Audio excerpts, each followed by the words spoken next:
En nombre del Padre, del Hijo y del Espíritu Santo. Amén.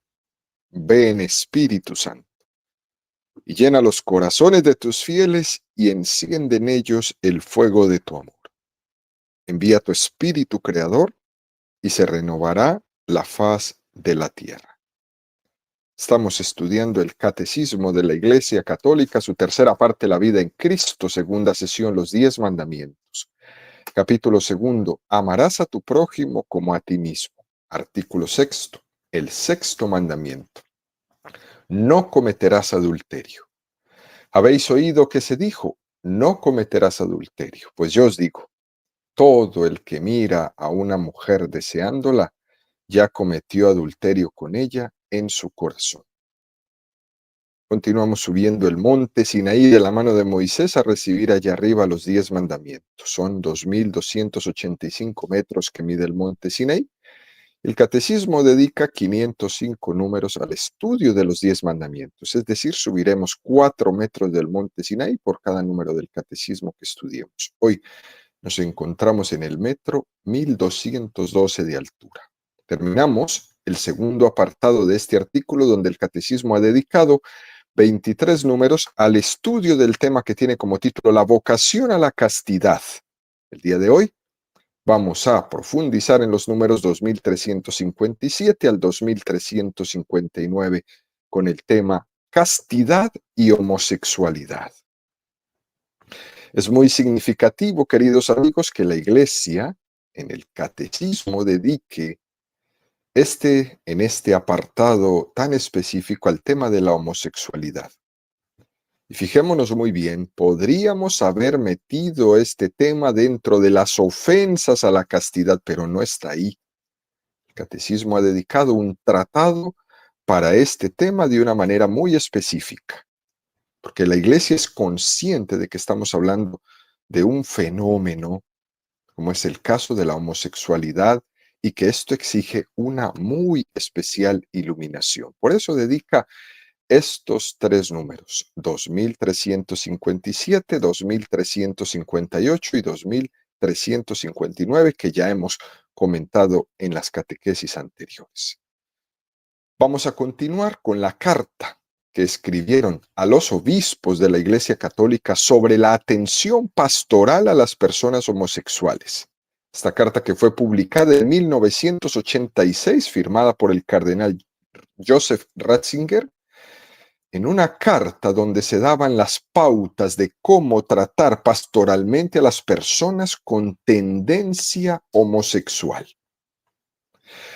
Continúa la carta diciendo: los miembros de la Iglesia estamos llamados a procurar que las personas homosexuales, confiadas a nuestro cuidado, no se desvíen por estas opiniones tan profundamente opuestas a las enseñanzas de la Iglesia. Y el riesgo es muy grande. Y hay muchos que tratan de crear confusión en relación con la posición de la Iglesia. Incluso nos hacen enemigos. Y no es así. ¿Por qué el riesgo es grande? Porque si alguien se presenta como defensor de los derechos del lobby gay, o del lesbianismo, o del transexualismo, como un mensaje de nosotros te defendemos en tu dignidad, para que no seas discriminado. Y por otra parte está la Iglesia queriendo acompañar a esas personas con tendencia homosexual, pero al mismo tiempo le está diciendo que no se deje llevar por sus tendencias, que también puede abrazar la cruz de su situación como cualquier otra persona abraza otro tipo de cruces. Y entonces ya por eso somos homofóbicos. Ya por eso somos anti un tipo de persona. Y eso es un riesgo tremendo y la Iglesia lo corre. Porque entonces todos los que defienden los lobbies son simpáticos y nosotros antipáticos. Qué fuerte eso, ¿no? Todos en el gobierno quieren ser simpáticos. Y entonces nosotros, los catequistas, los evangelizadores, los obispos, los señores sacerdotes, la persona y la figura del Santo Padre, somos los antipáticos. Es como cuando se predica el sexo responsable frente al sexo seguro. ¿Cómo explicar en una escuela a los jóvenes el porqué de la castidad en la clase que te toca a ti? Y al siguiente momento, el siguiente profesor les dice que deben de usar preservativos, tomar píldoras, operarse, etcétera, etcétera. Qué riesgo tan grande, qué confusión tan grande en la que nos estamos enfrentando. Por eso lo esencial de la formación en los valores cristianos debe de ser el cuidado que tenemos de la familia. Porque es en la familia y blindando la familia donde podemos educar bien a nuestros hijos para que no sean atacados por estas campañas, por estas ideologías. Y por eso, ¿cuál es el principal enemigo de las ideologías? No solo la iglesia, la familia. ¿Cuándo ha visto usted a la ideología de género defendiendo la familia? Nunca. Pretenden poner otros tipos de familias, como las familias homosexuales, como las familias homosexuales adoptando niños que después van a seguir toda la cadena. Eso es lo que se presenta. Fuerte esto, ¿no? Y todo bajo el lema del amor. Imagínese usted, usar el amor para todos estos lobbies. Todo este tipo de campañas, de asociaciones, que se presentan como garantes de la libertad del homosexual y de sus derechos, en realidad son un auténtico lastre para esas personas. Porque lejos de liberarla, la están condenando a su interior contradicción y no a superarla, y no a afrontarla, y no a aceptarla, a vivir en paz consigo mismo, a llevar adelante su ruptura interior como, sino que les proponen llevar esta ruptura como si eso fuera un derecho. Y en vez de ayudarles, les meten en el hoyo más y más. Y les dan una bandera para que salgan a gritar cosas en la calle contra todos los que no piensan como ellos, etcétera, etcétera. Qué locura. Qué utilización del ser humano. Incluso dentro de la misma iglesia se ha formado también una tendencia constituida por grupos de presión con diversos nombres y diversa amplitud que intenta acreditarse como representante de todas las personas homosexuales que son católicas. Así, ellos solos. Pero el hecho es que sus seguidores generalmente son personas que o ignoran la enseñanza de la iglesia o buscan subvertirla de alguna manera. Y ahí se ponen.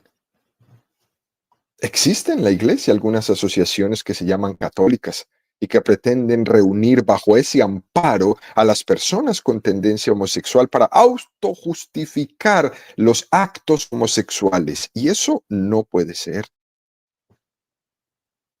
De una manera más o menos cuidadosa pretenden desde el seno de la iglesia reivindicar la condición homosexual como una alternativa a la heterosexualidad. Y eso no puede ser. Aquí en Estados Unidos se configura la asociación Dignita, que venía a decir que los católicos tienen que vivir su condición homosexual con dignidad. Imagínese usted, como una actitud reivindicativa de su propia condición. Y la iglesia no aprobó esta asociación. Lo que hizo fue aprobar otras asociaciones, alentar a que se crearan nuevas formas de apoyo como ánimo, como coraje, que tuvieran una fidelidad al mensaje católico, intentando ayudarse mutuamente a vivir la castidad en ambientes tan difíciles como son los ambientes homosexuales.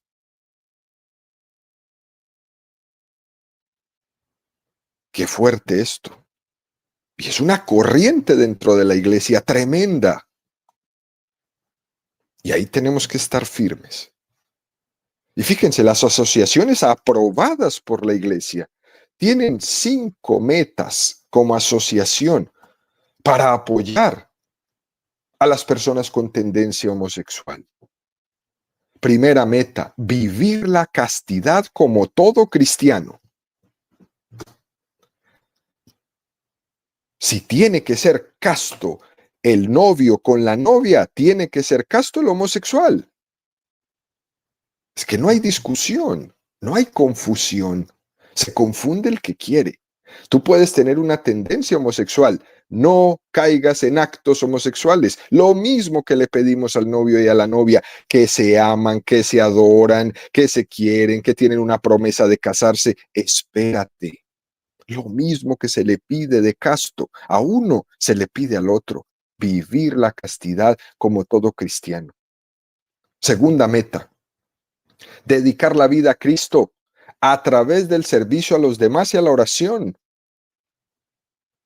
como también muchos cristianos lo hacen. Tercera meta, promover el espíritu de compañerismo para compartir ideas y experiencias, rodearse de ambientes que les ayuden, no que les perjudiquen. Cuarto, abrirse a amistades castas que te alejen de los ambientes homosexuales. ¿Han visto ustedes cómo a las personas con tendencias homosexuales se les aísla? Los mismos grupos que apoyan sus lobbies los aíslan. Esta es nuestra zona, este es nuestro lugar de la ciudad, esta es nuestra biblioteca, este es nuestro bar, la discoteca, la no sé qué. ¿Y por qué los aíslan? Para que no conozcan amistades que puedan proponerle otro estilo de vida porque les conviene estar ahí. ¿No ve que es un negocio? Por tanto, hay que abrirse a amistades castas que me alejen de los ambientes homosexuales. Y quinta meta, hacer apostolado con las personas que están metidas en ambientes complicados para vivir la castidad dentro de la condición homosexual. Qué tremendo reto, ¿eh? Son 5 metas increíbles, donde una persona con una tendencia homosexual puede ponerse este plan de vida que le va a llevar a encontrarse con Cristo, a encontrarse consigo mismo, a superar su situación.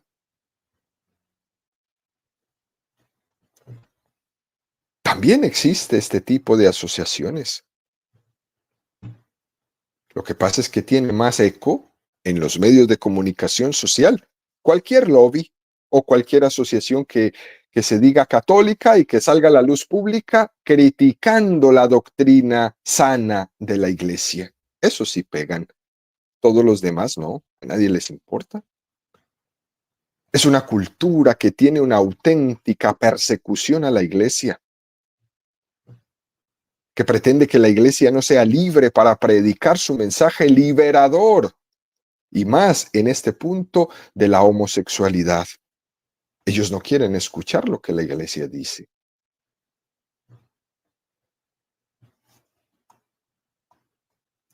Luego continúa esta carta diciendo: es de deplorar con firmeza que las personas homosexuales hayan sido y sean todavía hoy objeto de expresiones malévolas y de acciones violentas. Tales comportamientos merecen la condena de los pastores de la iglesia, donde quiera que se verifiquen. Revelan una falta de respeto por los demás que lesiona los principios elementales sobre los que se basa una sana convivencia civil. Qué contundente la iglesia en esto. La dignidad propia de toda persona siempre debe ser respetada en las palabras, en las acciones, en las legislaciones. A la doctrina cristiana católica, en absoluto, se le puede calificar de homofóbica, ni tampoco encuadrarla como homofóbica. Porque incluso, queridos amigos, este término homofobia es de hecho bastante nuevo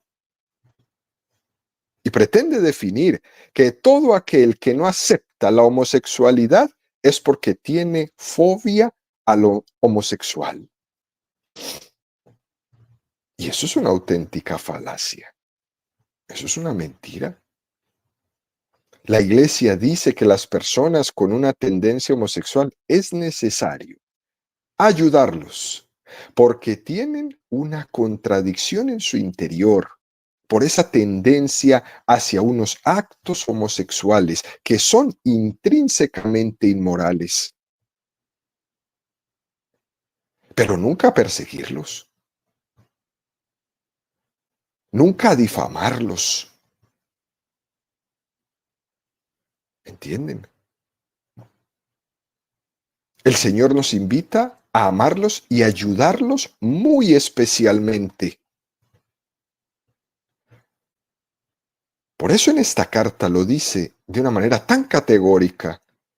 Es de deplorar con firmeza que las personas homosexuales hayan sido y sean todavía objeto de expresiones malévolas y de acciones violentas.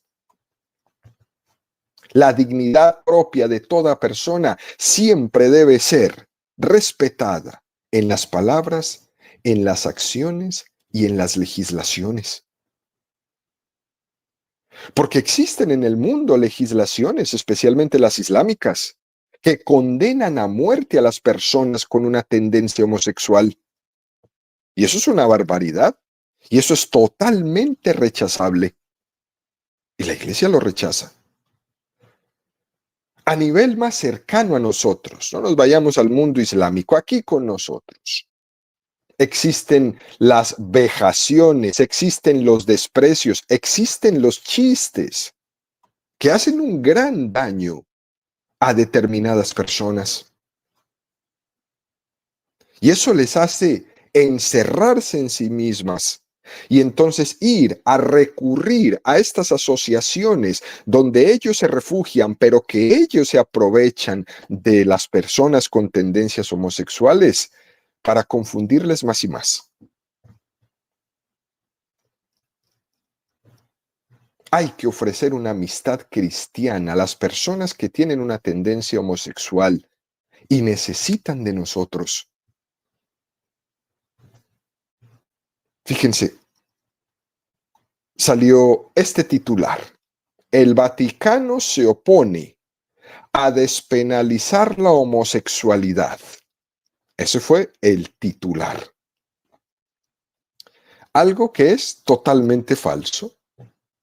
Y eso salió después de la Asamblea de la ONU, donde se proponía en las Naciones Unidas la despenalización de la homosexualidad, porque en algunos países estaba perseguida y penalizada, especialmente en los países islámicos y comunistas.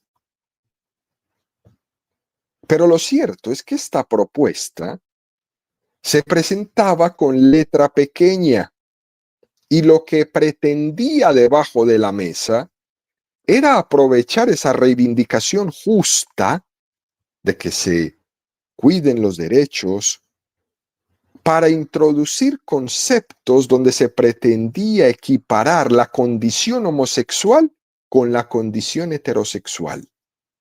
De tal manera que eso deriva que si un Estado no reconoce el matrimonio homosexual, está cayendo en discriminación. Imagínense ustedes por dónde iba la curva en la propuesta de las Naciones Unidas, que un matrimonio homosexual era igual a un matrimonio heterosexual. Ahí estaba el problema y por eso la Iglesia se pronunció.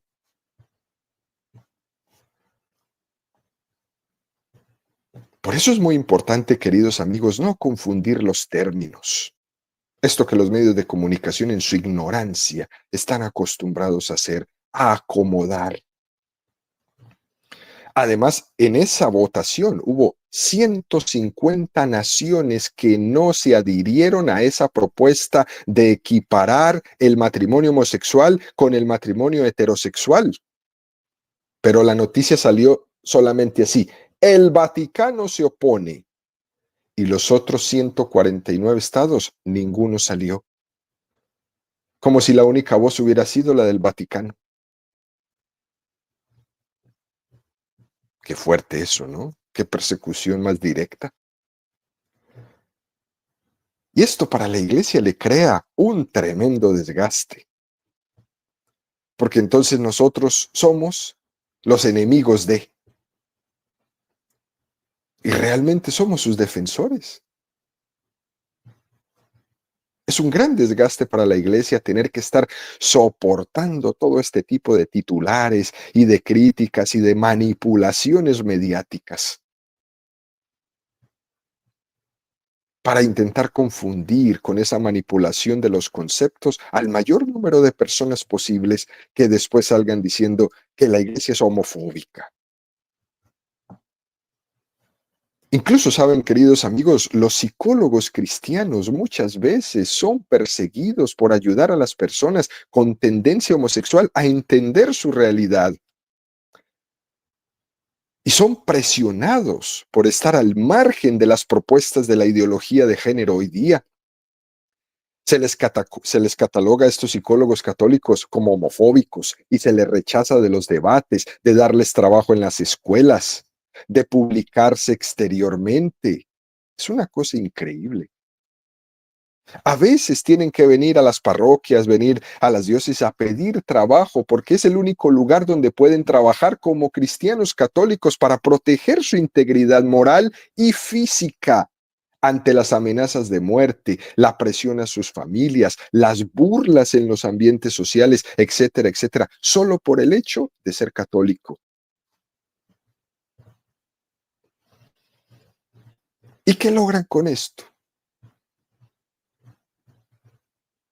Darnos cuenta que nos quitan la libertad de pensamiento,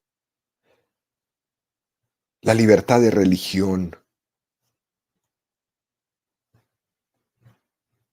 Qué fuerte, ¿no? Y todo esto pasa y la mayoría de gente no se da cuenta. Nos quedamos solo con el titular, ¿no? La iglesia es homofóbica. Luego continúa esta carta y dice, algunos sostienen que la tendencia homosexual en ciertos casos no es el resultado de una elección deliberada y que la persona homosexual no tiene alternativa, sino que es forzada a comportarse de una manera homosexual. Como consecuencia, se afirma que ella, no siendo verdaderamente libre, obraría sin culpa en estos casos. Y al respecto de esto, queridos amigos, es necesario volver a referirse a la sabia tradición moral de la Iglesia, la cual pone en guardia contra las generalizaciones en el juicio de los casos particulares. De hecho, en un caso determinado, pueden haber existido en el pasado o pueden todavía subsistir circunstancias tales que reducen y hasta quitan la culpabilidad de un individuo. Y otras consecuencias, por el contrario, pueden aumentar su culpabilidad. De todos modos, se debe evitar la presunción infundada y humillante de que el comportamiento homosexual de las personas homosexuales esté siempre y totalmente sujeto a coacción y por consiguiente sin culpa.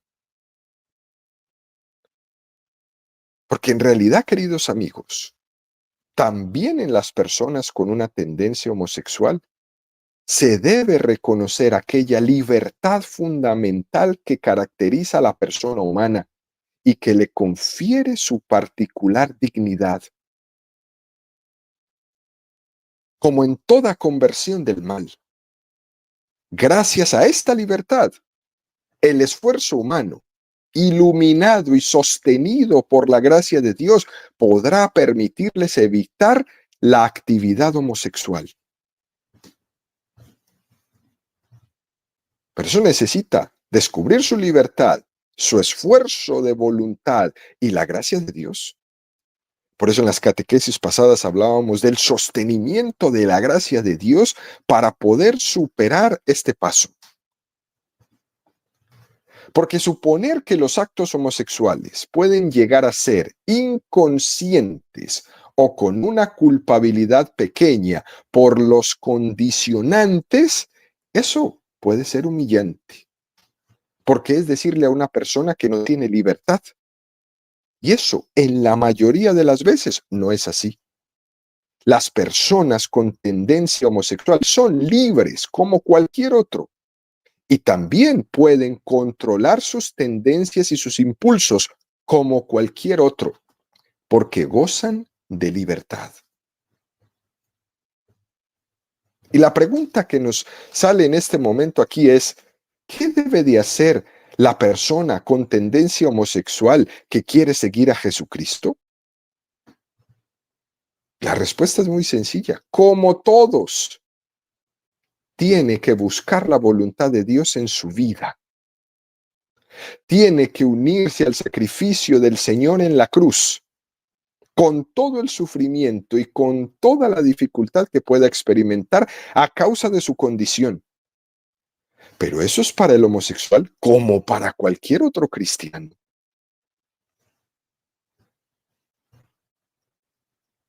Y así lo dice esta carta respondiendo a esta pregunta. Sustancialmente, estas personas están llamadas a realizar la voluntad de Dios en su vida, uniendo al sacrificio de la cruz del Señor todo sufrimiento y dificultad que puedan experimentar a causa de su condición. Para el creyente, la cruz es un sacrificio fructuoso, puesto que de esa muerte proviene la vida y la redención. Aun si toda invitación a llevar la cruz o a entender de este modo el sufrimiento del cristiano será presumiblemente objeto de burla por parte de alguno, se deberá recordar que esta es la vía de la salvación para todos aquellos que son seguidores de Cristo. Al fin y al cabo, es la llamada a todo cristiano a cargar la cruz. Todos los que somos seguidores de Jesucristo tenemos que cargar la cruz. Unas serán cruces más comunes, otras serán cruces más particulares, pero todos estamos llamados a cargar la cruz. Es lo que dice San Pablo en la carta a los Gálatas 5:24. Los que pertenecen a Cristo Jesús han crucificado la carne con sus impulsos y deseos. Y eso se hace libremente. Es la doctrina preciosa de la Iglesia que apuesta por la autorrenuncia frente a la propuesta de la autodonación. Dicho de otra manera, las personas con una tendencia homosexual también están llamadas a vivir en castidad, como todos los demás cristianos. Luego dice la carta, ¿no? Es evidente, además, que una clara y eficaz transmisión de la doctrina de la Iglesia a todos los fieles y a la sociedad en su conjunto depende en gran parte de la correcta enseñanza y de la fidelidad de quien ejercita el ministerio pastoral. Y entonces hace una invitación a los obispos.